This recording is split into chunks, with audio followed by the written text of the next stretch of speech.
Hello and welcome to Young Blossom 25 Future Leaders Revealed. I'm Inga and with me is Vaios, my co-host, today in is it a green shirt, Vaios? Yeah, it looks like a green shirt. Joining us today is Kostapanos Miliaresis. Kostapanos is an award-winning social impact strategist and community builder recognized by Forbes 30 Under 30 and the Ashoka Foundation for his work in volunteering and social entrepreneurship. He is co-founder of Ethelon, which mobilizes over 15,000 volunteers and 350 NGOs in Greece. And he is now also advising leading organizations on corporate citizenships in philanthropy and community engagement. Today, he serves as director of the Nudge the Good initiative at the RW, Realized Worth Institute, an organization that focuses on researching and advancing corporate volunteering strategies and often utilizing behavioral science and neuroscience to drive social impact. Kostapanos also continues to help companies apply behavioral insights to drive meaningful social impact. With that, very welcome, Kostapanos. And just before we hit the record button, Vaios was giving this amplifying speech, how you actually came to be who you are today and how you started, which was a very, considering your educational background, a very romantic and very idealistic, I guess you could also say, approach to community building. And I definitely want to double click on the community building a little bit today in the episode. So we always do our introduction through perplexities, and I want to hand over to you to tell us what AI does not know about you and what you want the listeners to know, of course. Thank you very much. Good morning. Such a big pleasure to be here with you today. Honored for the invite. What AI doesn't know for me. But I think everything started by me being a volunteer. Like I heard so many titles and awards and recognitions, but for me it was always about the day-to-day and the pleasure. Like if it was basketball, I would say, for the love of the game. And that's what keeps me going up to the day. I'm grateful. I don't think I have ever worked in my life. I have put a lot of hours in all those projects, but I would have done it no matter what. So I think that's the biggest award for me, that it's 15 years now, 16 years, and I still don't think I have done a day that I had to go to the office just because I had to go to the office. Nice. Very nice. And Kostapanos, just for our listeners, you are not living in Greece, you're living in the US, is that correct? Exactly, yes. For the last 8 years, even though, it's our return in Greece, it's approaching, I think, in the next 1 or 2 years. But right now I'm based in Philadelphia. It was a beautiful trip. Already had many opportunities to come to the US for many different programs and fellowship and different collaborations. So in 2019, I decided to move here. First it was Atlanta, then New York, where we experienced the pandemic. And for the last 4 years, I'm in Philadelphia. Excellent. What I'm really curious about before we kick it off is that community building piece. Can you talk a little bit about what does it mean? How do you become a community builder? That's a great question. I think it's the same way that, when you want the support of the village, you first have to be a good villager. So it's first to be a good person in the community and support the others. I know Vaios, before we hit the record button, describe a little bit of how I started. So since the very first day, I received a ton of support. Like when we had this idea about launching Glovo back then named Ethelon. So many different companies and organizations and media and mentors and coaches supported us. So then I thought that, it was the same thing I could do, of how you can have different stakeholders, each one of them contributing, their superpower. And it could be the young people with their energy and the passion and the time. It could be the companies with, the resources and, their bigger scale. It could be the foundation about the long term, and the nonprofits as well about their impact. So I think community building is about, meeting everyone where they are and see what they can contribute to a common goal. That is a perfect handover to Vaios, I think. Excellent. Thank you. So welcome, Kostapanos. Before, I really kick it off, I just want to say I truly feel privileged to know you and be one of the very first people to have supported you back in 2017 when you started Ethelon and all your amazing journey that brings you today here in front of us. I truly feel privileged to know you for so many years. meeting people is how you approach things, whether this is in work, whether this is in your life. You always keep saying that, people are anxious, people have different things that they need to take care of, and asking anything from them puts them under more pressure. And I like this approach where you do everything in order to be where people are, in order to request whatever you need. And this is most probably something that our Gen Zers would really, really like to listen. What is your approach regarding this issue when we talk about older generations like Inga's, for instance? My, oh my, I love already this podcast how it's going. Generation. I think this reason with all generations, because at the end of the day, all of us will want like to feel heard and understood. Like needs might be different in different phases of our life, but I don't think something's different between the generations. Like it's individual, and it's not only about generations, it can be about cultures as well. They have their own needs. So if you go and meet them and understand them, and then you approach them in a way that feels applicable for them, it's how you end up collaborating by not trying to force them. I don't think it makes a difference if you're 20 or 60, if someone's trying to force something to you. But at the same time, I also have a big benefit that everything I have done so far, it has been around social impact space. So there is a common good at the game as well. So I have been benefited, to not try to persuade them like to sell a product. It was always about collaboration and create something together. And is this what it's also a starting point, a differentiator point in everything that you do?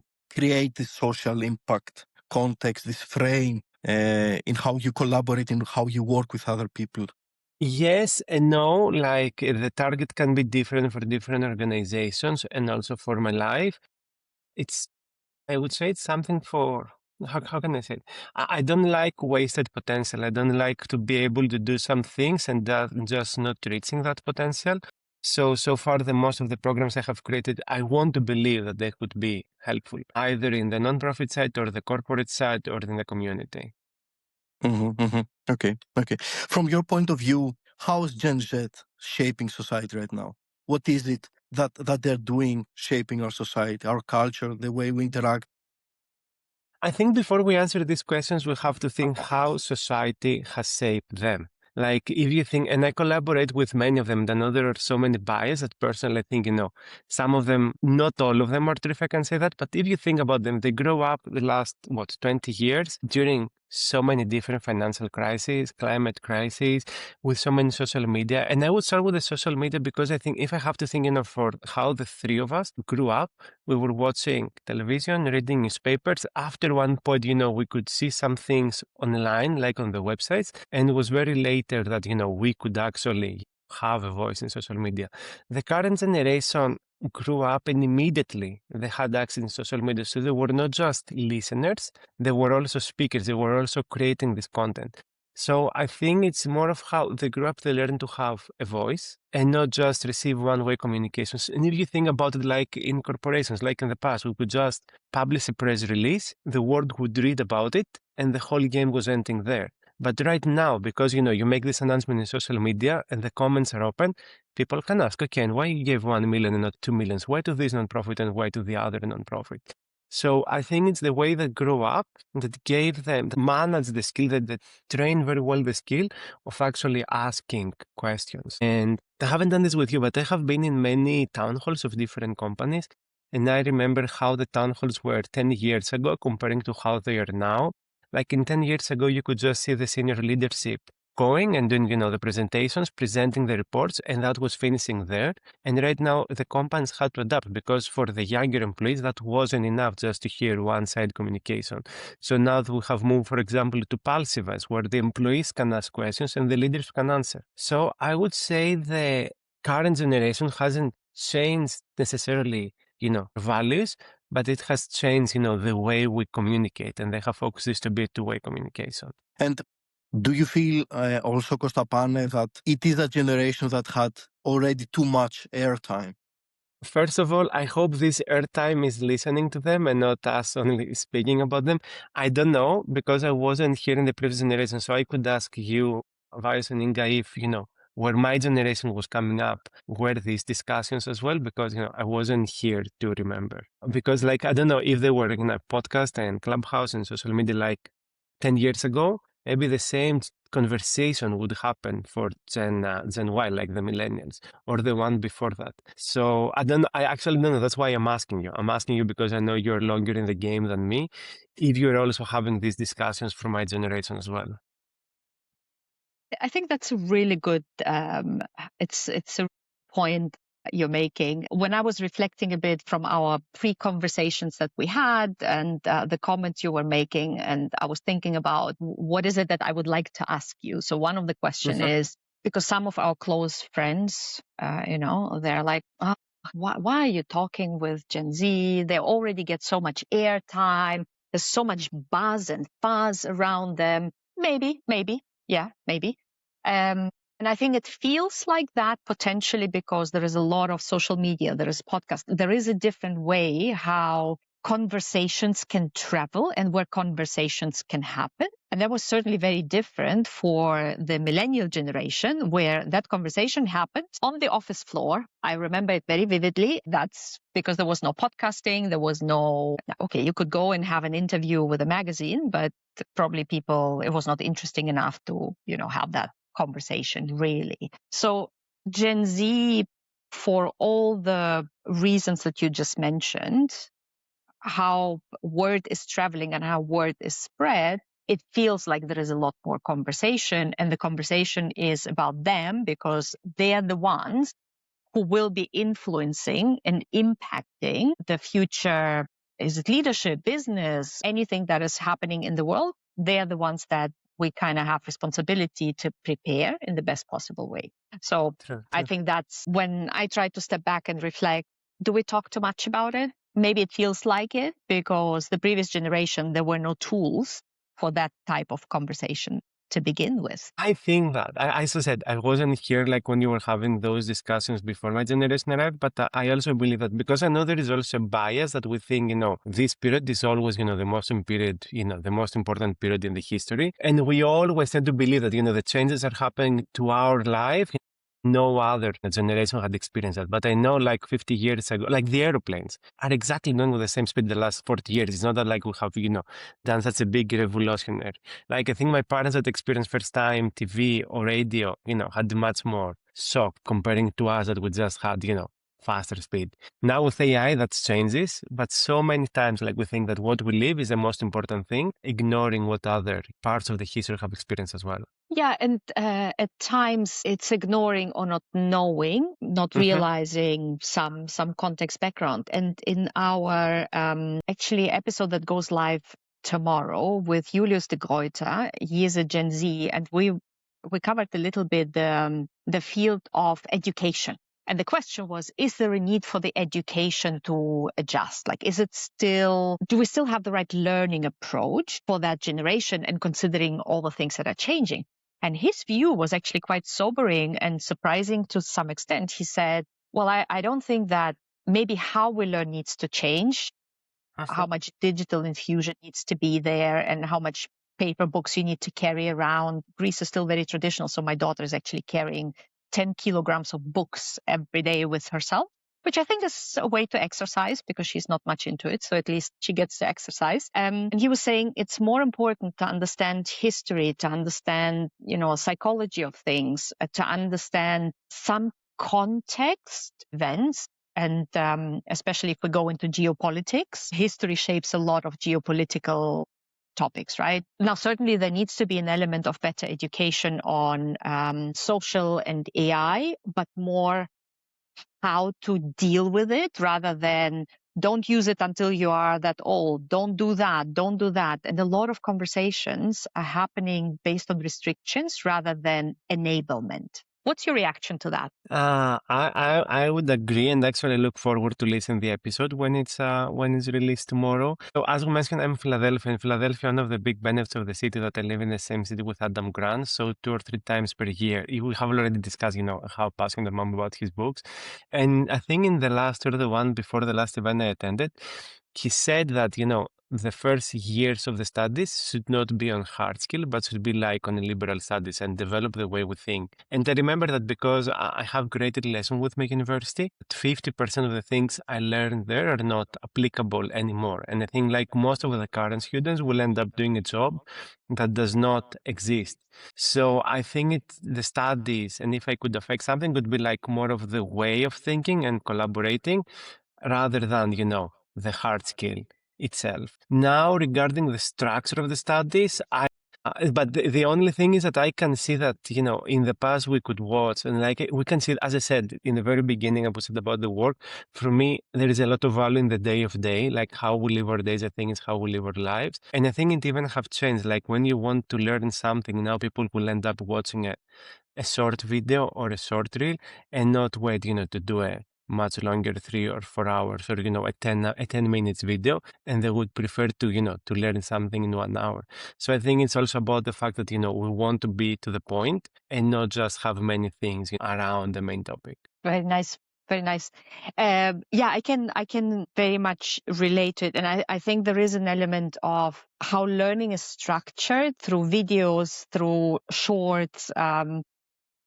There is not enough time in the day to dedicate, or at least not willing to dedicate to a fishing expedition, basically.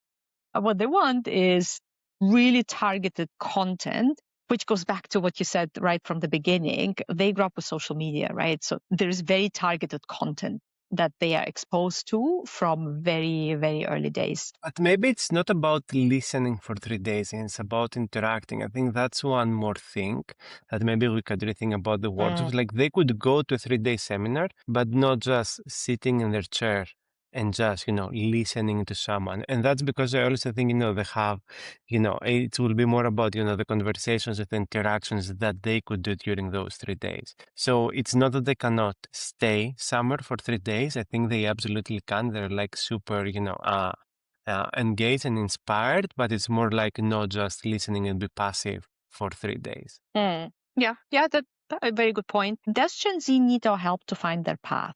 Yes, and I think everyone needs support, but same as my previous response, I don't think, again, they want to be a one-way communication. I think they have many things to learn, as all of us, but they have many things to give as well. So, like, I could see mentoring not just be, in one-way direction, but I think they will be much more on board if it's be two-way, and they also taught us things. Because like thing that we say, for example, as, let me think about loyalty, and how you can stay loyal in a company, these that, you're not adapting to change quickly. Or, things that people who think that with Gen Z is impatient, like they could see it as efficiency. So I think, yes, as all of us, everyone needs mentoring, but they don't want to be in a position that, at least from my collaboration with them, like they have also many things to taught and they would prefer this to be a two-way thing of, what can I learn from you? And at the same time, here are things that I believe I can also help. And where do you see, do they have the biggest need in your interaction again? Do you see a specific area or specific areas where they have a bigger need to navigate the path, I guess is the right way? I am pro Gen Z, so I wouldn't say there is a big need. It's more about the context. Because, for example, I know there are some criticisms about, how they see, the long-term path, for example, and that they're not, designing for, the 10-year future. But even if you think our lives, the last 5 years, how many times, goal setting has changed because of the pandemic, wars, climate, so many different things. I think we all judge them with their previous meaning of success or, with the previous, way of working. Where I think, they're much better, they're much agile and adaptable. Like we try to make organizations more agile and adaptable, and they already grew up in this way. So yes, they have many things to learn, but I don't think we need like to define those things with the old way of working. Can you double click there a little bit? Yeah. What do we need to do differently in that respect? I would say co-create. It's about, first of all, I'm in difficult spot because I think I work with many Gen Z and I work with, for example, one of the criteria they receive is about their commitment, for example. and how tough and how they press, how much they push themselves. And right now I work with a team of founders who are all Gen Z, and all our meetings is like after their 9 to 5, 9 to 6 work, and we meet at 7, 8 or 10 p.m. Like for me, this is commitment, this is determination, because it's for something that matters to them. And I think maybe that's the one thing, that success for each individual is different. Like for some people, success is like to make a lot of money, or to, to get the great title, or for others, like to make a family, or, to my wife, for example, who is a scientist, it's always about, how we can, with her science and her research, like how she can develop new solutions. I think the same for them, like the definition of success is not the same as it was 10 years ago. And maybe for them is flexibility, is to keep learning new things and not just go and operating one role that possibly in the next few years, like AI will be able to do it for them. Nah. You mentioned how important it is to unlearn or learn new things. Mm-hmm. And as we entering the workplace, especially now, you have different generations coexisting, co-working in order to achieve a common goal for the corporations that they are working for. I'm just wondering, what would you do differently in order to support different generations to learn to unlearn, to get closer together? Is there a gap that you see that could be filled in some way? Is there something we can do differently? Because if you enter right now a town hall in any corporation, I guess one of the biggest topics also, like from a learning perspective, is how we reskill ourselves in order to be able to be more AI, closer to AI, be able to navigate through very complex years that we are getting through, etc., etc. What is your take on that? If I have to develop a skill, that I think will help the learner to learn, it will be more about curiosity. Like we tend to fill the gaps with assumptions, and I think both, the older generations and the Gen Z, they make assumptions for the other people in the room, and we spend less time in understanding. So if I could right now, develop a new program, it will be more on increasing our ability to understand each other, because I can see someone who already has, 20 years of experience in the field and the industry, how uncomfortable and how, not nice will be someone with 2 years of experience to come in the office and the meeting and in a way, cancel them of, how, things do not work like this anymore. And, this person with 20 years of experience, they're not only attacking, their specific idea, I think they're attacking their whole identity. But at the same time, I think, it's the new people, they don't want just to be there and wait for 5 or 10 years just to have their voice heard. So I would think, again, it's more about how we can have those spaces that we can take the best of each generation and learn how to work together, because I think we have, in a way, make it a generation competition rather than a generation collaboration, and see which things can actually work better for someone else. And I'm sure, Vaios, you have different people of your team. I know I do that with, the people and organizations I collaborate. Not everyone responds well. Like in the Nuts the Good, for example, that, Perplexity said about me. By the way, I'm not in this role anymore, but I don't want to disturb the introduction. Like I was leading a team of 30 that 60% of them, they were coming from the corporate world, 40% of them, they were coming from the academia. And I was responsible to transfer this into the, the information and the points and the next steps to both of those audience, because they were one team. But I know someone who works, in a big 4 company in New York City, they will never spend time to read, a long read, the 5 pages. Where from the other side, the people from the academia, it's the only thing they wanted. Like they don't want just 3 bullets and this is it. They were asking the why. So my responsibility as a leader is to take this message and translate it in different ways. So both the people from the academia and the people from the corporate world that was like, okay, what's in it for them? What's the solution? Like, I don't want to read this whole publication. They could both be on board. So I think the same thing goes inside companies and the collaborations. That yes, we have, the mails and the analytical announcements, but we also have Slack or any other way of instant communications for the interaction and to keep people updated. I quite like how we tend to fill the gap with assumptions. So whenever there is a void, then, everybody starts assuming something based on their personal preferences, contexts, and all of that, instead of, communicating, listening, I guess part of the reason why we're here today and having this podcast in the first place. Why is it so hard for us to listen to Gen Z from day one? What makes it so hard? What's your perspective? The easy solution here, and the first thing that comes to my mind is because, no one like change, like Facebook or Instagram, change, where the inbox button is from top right to the bottom.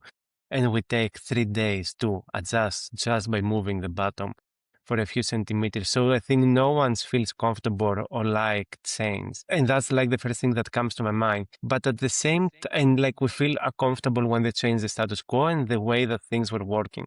But at the same time, I would like to listen to you because one of the reasons that I was really excited to meet with you because I loved listening more about your background and how you were doing exit interviews in your previous roles and understanding them better. So before I say something more, I would love to see your opinion on that. Yeah, I think you tend to be dismissive based on the lack of experience because we overvalue and overemphasize in general on experience. We tend to be dismissive if somebody does not have enough, whatever enough means. It can mean different volume for different people, I guess.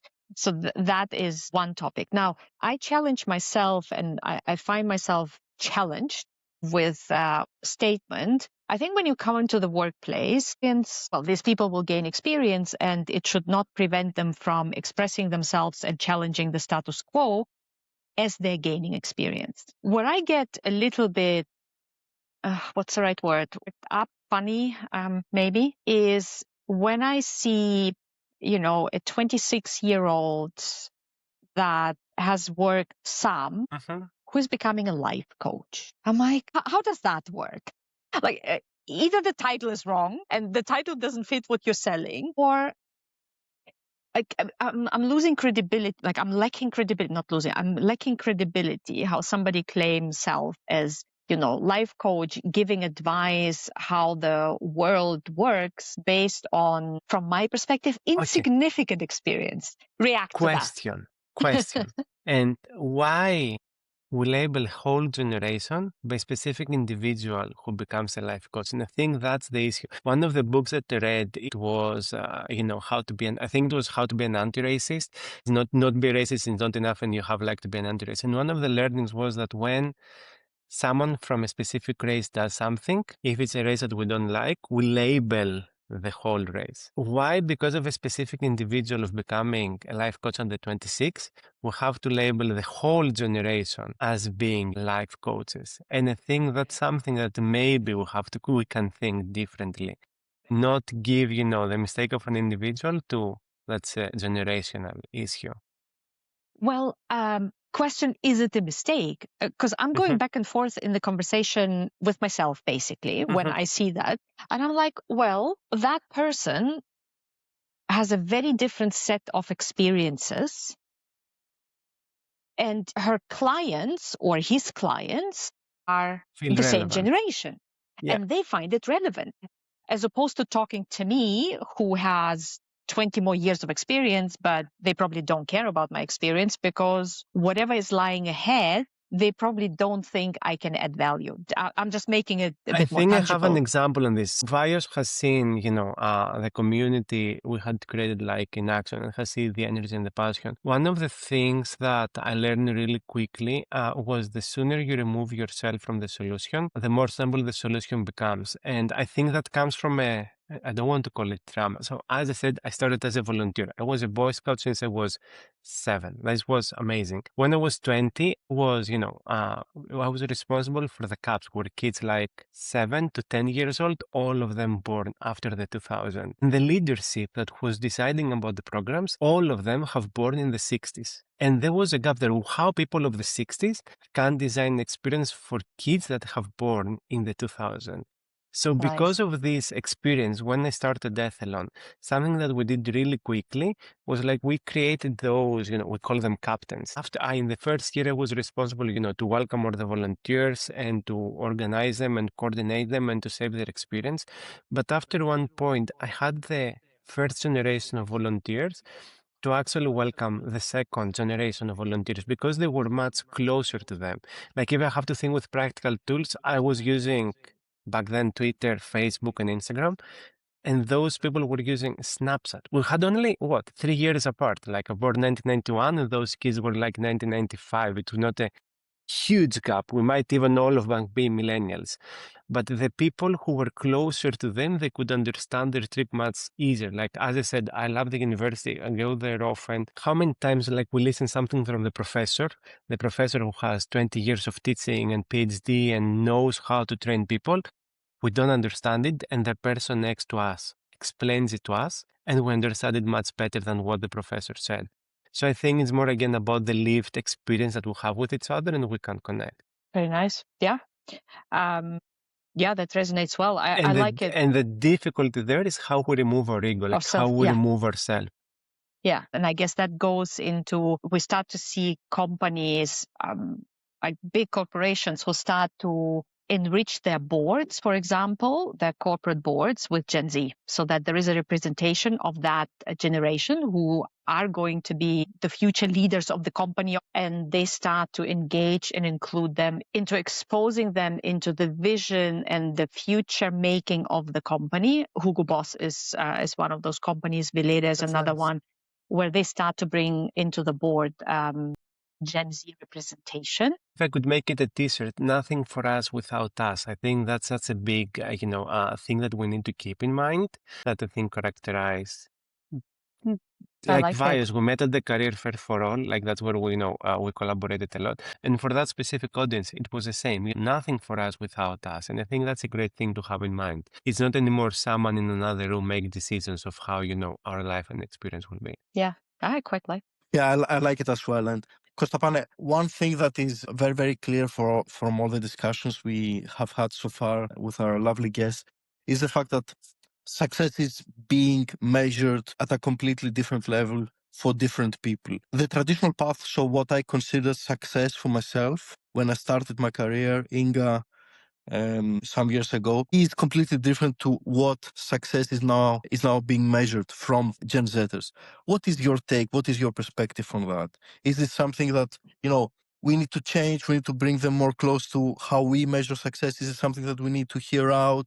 Is it something that we need to adjust? I would say something that again makes me excited of being in this conversation with the two of you today. Like, look at the two of you.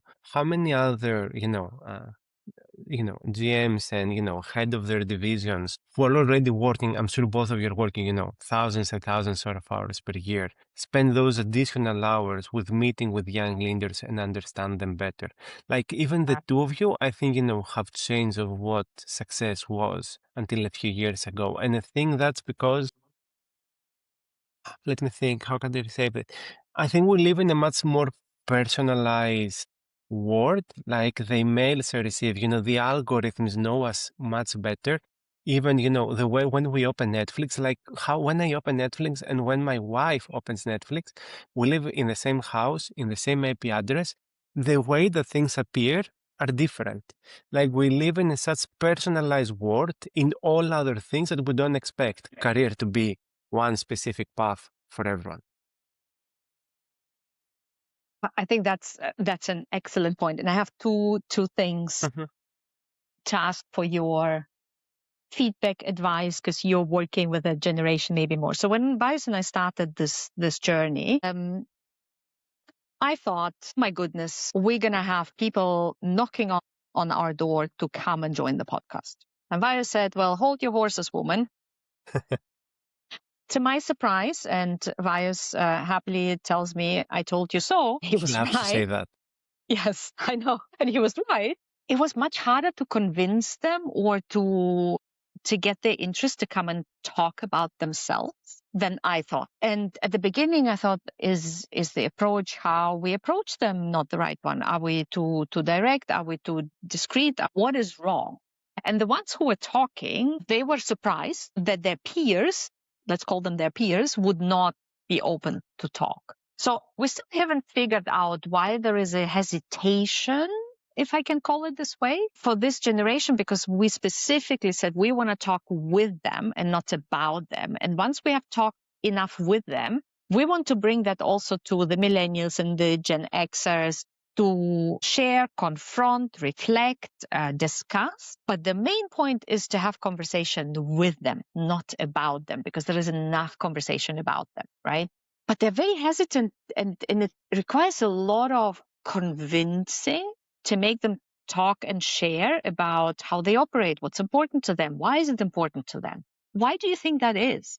I don't know about the others. I can tell you about myself that, and I was convinced, after my chat with you, I think it has to do a lot about authenticity. Fortunately, there are so many programs that they say that they want to speak with you, but most of the times it's like monologue. So I think, after I know Vaios for many years, I trust him. I know how before many people have believed in me, he was supporting me. So I know his heart is coming from a good place. And I quickly realized the same about you and how authentically curious you were like to listen to other people. I don't think that's the case for everyone. So something that I meet more and more with the communities and like the organizations I work with, they support programs that they are authentic. It's not just something that, they go and they give 2 or 3 hours from their time from themselves. It's about something that, it feels that, it characterizes them. So I think authenticity is the reason why people end up participating in something. And unfortunately, we're not starting from zero. We're starting from -5 because there were so many bad examples who were appearing to be nice. But if you meet them in reality, that wasn't the case. I don't know that in English, Vaios might have to have been translating. My father was saying that το εκρεμές για να ισορροπήσει πρέπει να πάει και από τις δύο πλευρές. Εκρεμές is the thing that go to find balance, like the weight has to go both sides in order to actually find a new balance. And I think for so many years we were like that. So unfortunately now it's a little bit like this until we found a new balance in the system. Very, very interesting perspective and a nice visual. I know exactly what you mean, and I don't know how it's called in English either, but I know exactly what you mean. Like I was dying actually to ask you that that question on where is it coming from. So, and I guess that links a little bit into we started opening up the conversation to how does this generation interact with brands? How do they interact with, companies on a more branded level, and how do they build trust? And in a way, there is a lot of skepticism to begin with. And I guess you have to go against the skepticism and prove yourself. And equally brands who, when we were young, all they had to do is to put a commercial on TV and we would go and buy it.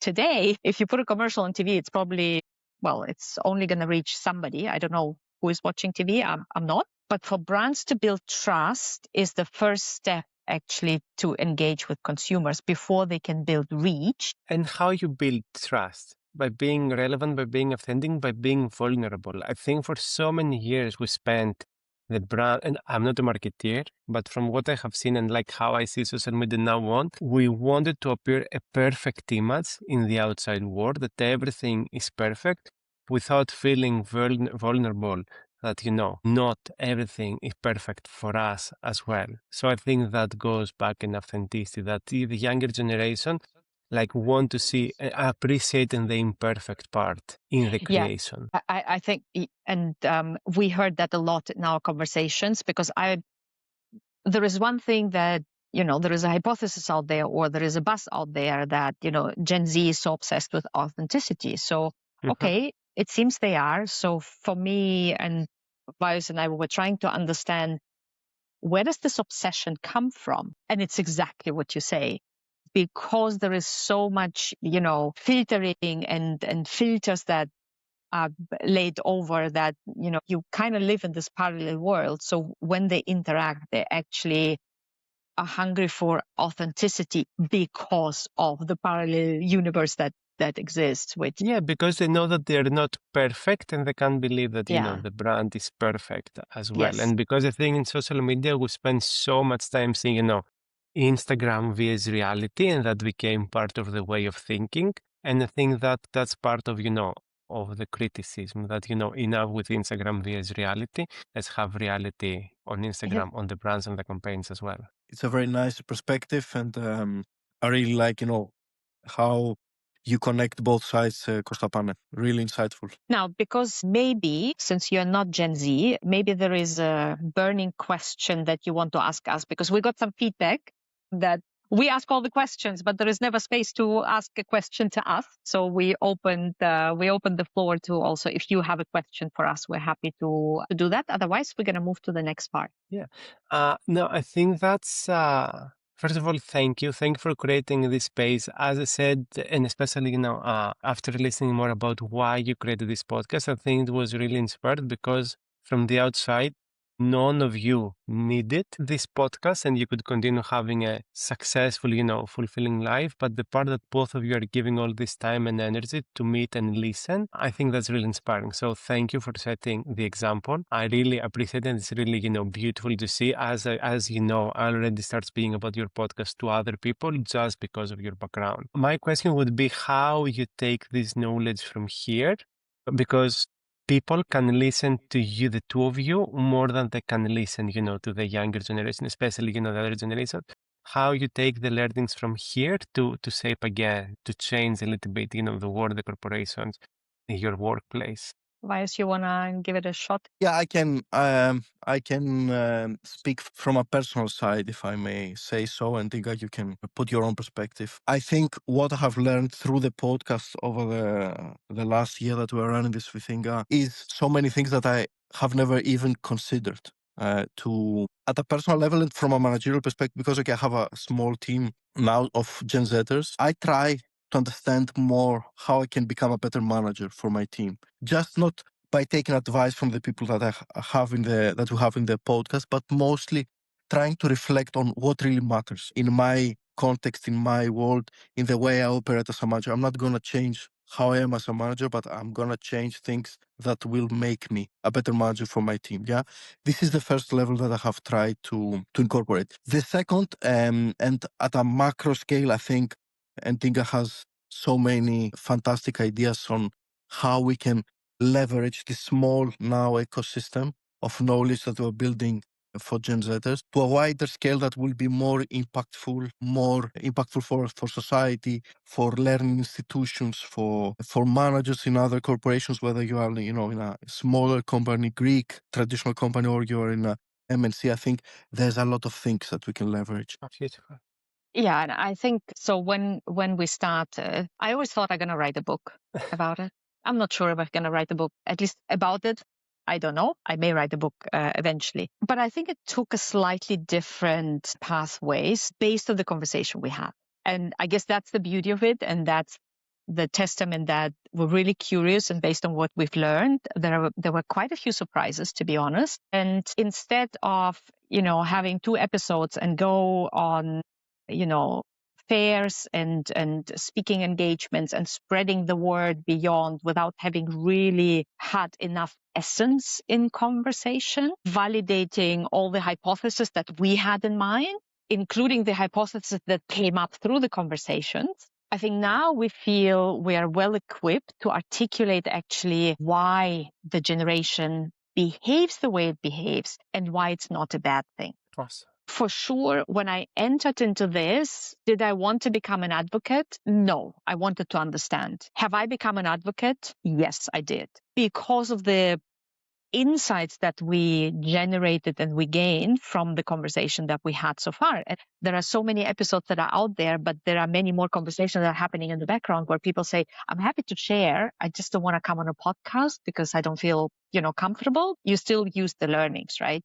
So that's one piece. What that opened up, and that is a conversation with leaders, HR communities, is do we have the right structure for career planning? So, hey, if your company complain that you're having a talent diffusion because, people are leaving and it's a young talent who is leaving, do we have still the right career planning? And the career planning today is still, you join, you do 2-year assignment here, 2-year assignment. Well, but, the starting point is very different. And I think I mentioned that in our conversation before. When we started working, knowledge was limited to the person. So for you to get knowledge and experience, you were relying on Vaios, on Kostapanos, on whomever, to extract and share that knowledge. Today, this is no longer the case.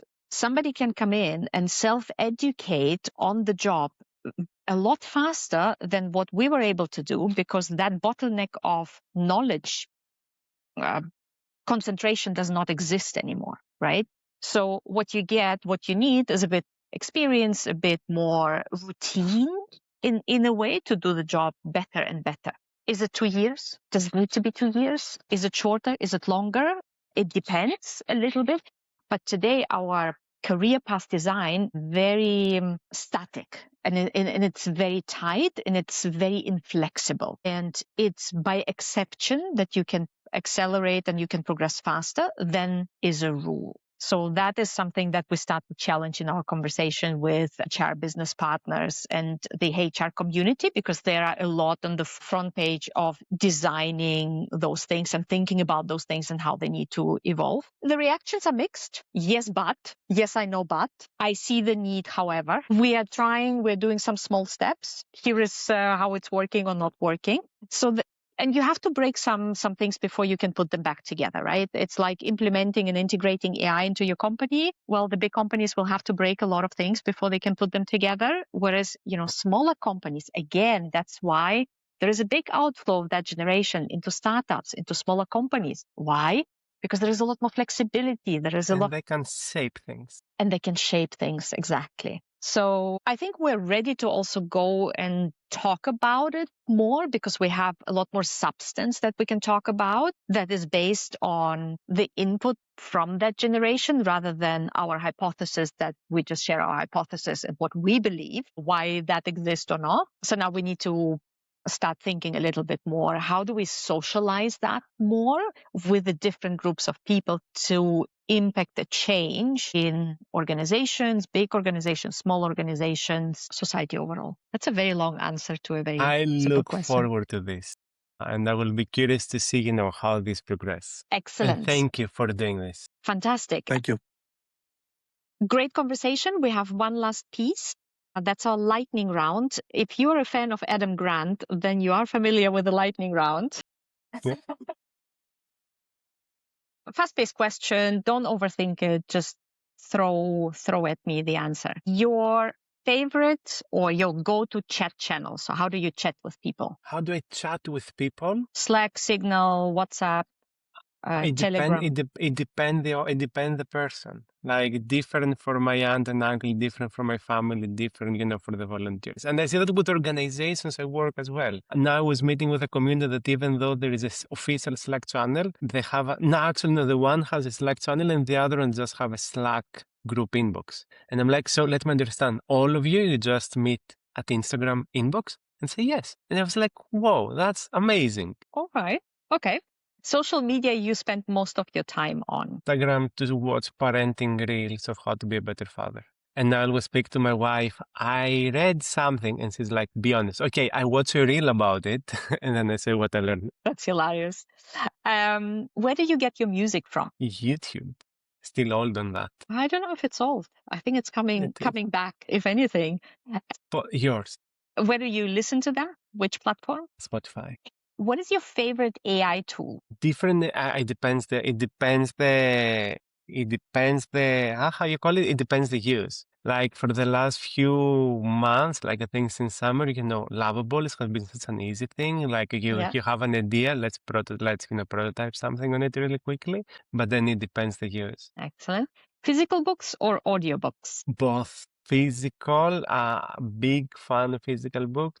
Kindle for when traveling and at night, so I don't have a lot of light in the room. Got it. What is the one skill you would recommend Gen Z to learn? One skill, since wonderful. Damn, I would expect that question based on the whole podcast. Same as all of us, better listening and understanding. Asking a follow-up question. Don't make the assumption, but ask a follow-up question. And what is the one skill you would our generation recommend to learn? Less assumption, ask the follow-up question. Don't disagree immediately, but try to understand why the other person says or suggests that. It's very nice. Love it. Last question. A famous person you would like to meet? A famous person I would like to meet. Is that okay if I say no? And I said it because I have been really privileged. I have met presidents of the United States, Nobel Prize winners. I think, and that's more of a Gen Z thing, like I don't really believe anymore in the big titles, but I think everyone's, you have things to learn when traveling and meeting other cultures and destinations and, people in your corner as well. Interesting. Yeah, it And is a you do Gen. travel a lot. You do travel a lot. I I do love the travel vlogs. a lot. And Yeah. it's one of the reasons I travel. I mainly travel, to hear different stories and perspectives. Nice. Very nice. Very nice. Well, it was lovely having you, Kostapanos. That was a fun Likewise. conversation. I enjoyed it a lot. I learned a lot again. So thank you so much for making the time and waking up so early in the morning for recording this show. Thank you so much. It's beautiful. Thank you very much. Couldn't have a better way to start my day. Thank you very much, Thank both, you, for creating Kostapane. this space. Thank you. It was a great privilege and really one of our best episodes ever. Our listeners know they should hit now the follow or subscribe button in order to be able to hear us from all platforms, including YouTube. Until next time, see you.